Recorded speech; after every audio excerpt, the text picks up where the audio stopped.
Lublin jest miejscem, które potrzebuje większej liczby badań archeologicznych, aby mieszkańcy mogli poznać prawdziwą historię miasta. Przekonania na temat powstania najstarszych obiektów sakralnych w Lublinie są oparte bardzo często na domysłach niż na analizie przekazu źródeł. Wynika to z bardzo małej ilości źródeł historycznych. Istnieje teza, iż w XIII wieku w Lublinie istniały 3 kościoły: Kaplica Świętej Trójcy,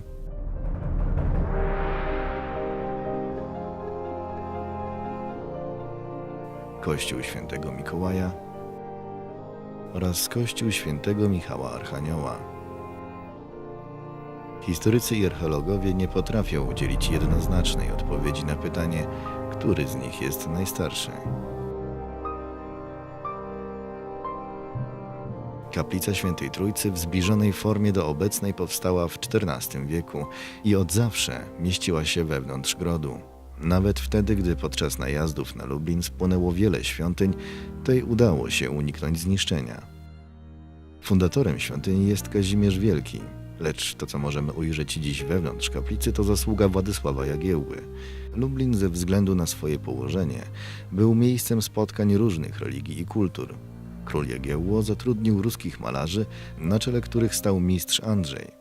Ich zadaniem było dopasowanie bizantyjsko-ruskich fresków do zastanej architektury gotyckiej. Jest to przykład wyjątkowej syntezy kultur. Nie jedyny, choć największy.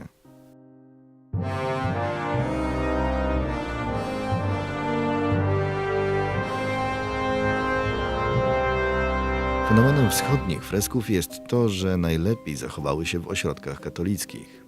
Nieprawdopodobne wydaje się, aby przez 4 stulecia od przyjęcia chrztu przez Mieszka nie było żadnego obiektu sakralnego w tak ważnym ośrodku, jakim był Lublin. W sytuacji, kiedy źródła historyczne milczą, do głosu dochodzą legendy miejskie. Kościół Świętego Michała Archanioła był kościołem farnym, czyli parafialnym. Niestety do dzisiaj zachowały się tylko fundamenty oraz legenda o jego powstaniu. Przypuszczalnie kościół został wybudowany w XIII wieku. Z tego powodu badacze kierują swój wzrok na nieco inny kościół, znajdujący się na północ od Grodu Lubelskiego. Wzniesienie Czwartek.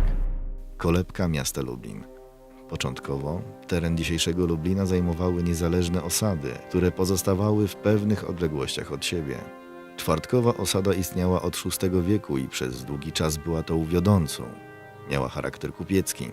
Straciła na znaczeniu dopiero wtedy, gdy w XIII wieku przeniesiono główne skupisko osadnicze na drugą stronę Czychówki. Istnienie dawnej kaplicy na Czwartku potwierdzają dokumenty z 1424 roku. W XVIII wieku zainteresowano się tematem najstarszego kościoła. Do nieudokumentowanych początków starano się dopasować dawne legendy, a luki w przekazach uzupełniano kolejnymi domysłami. Jedna z legend głosi, iż kościół Świętego Mikołaja powstał w 986 roku na miejscu pogańskiej świątyni, a fundamenty ufundował sam Mieszko I.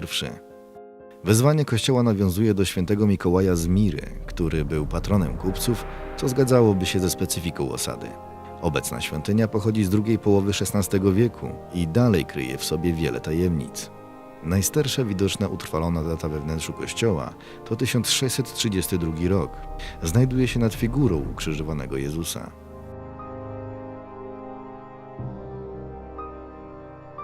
Materiał, z którego powstał budynek, również nie jest jednolity. Kościół stoi prawdopodobnie na miejscu starej drewnianej świątyni, która otoczona była cmentarzem parafialnym. Dokumentują to skany z połowy XX wieku pokazujące zbiorowe mogiły przed wejściem do kościoła oraz informacje w wyznaniowych księgach metrykalnych. Jednak dopóki naukowcy nie przeprowadzą dokładnych badań archeologicznych wzgórza Czwartek, nie jesteśmy w stanie zawęzić około 400-letniego wachlarza możliwości powstania świątyni w tamtym miejscu.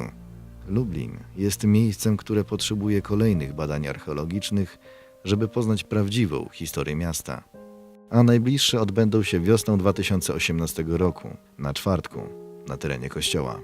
Natomiast u stóp wzgórza Czwartek znajduje się wciąż czynne targowisko, istniejące tu od kilkuset lat.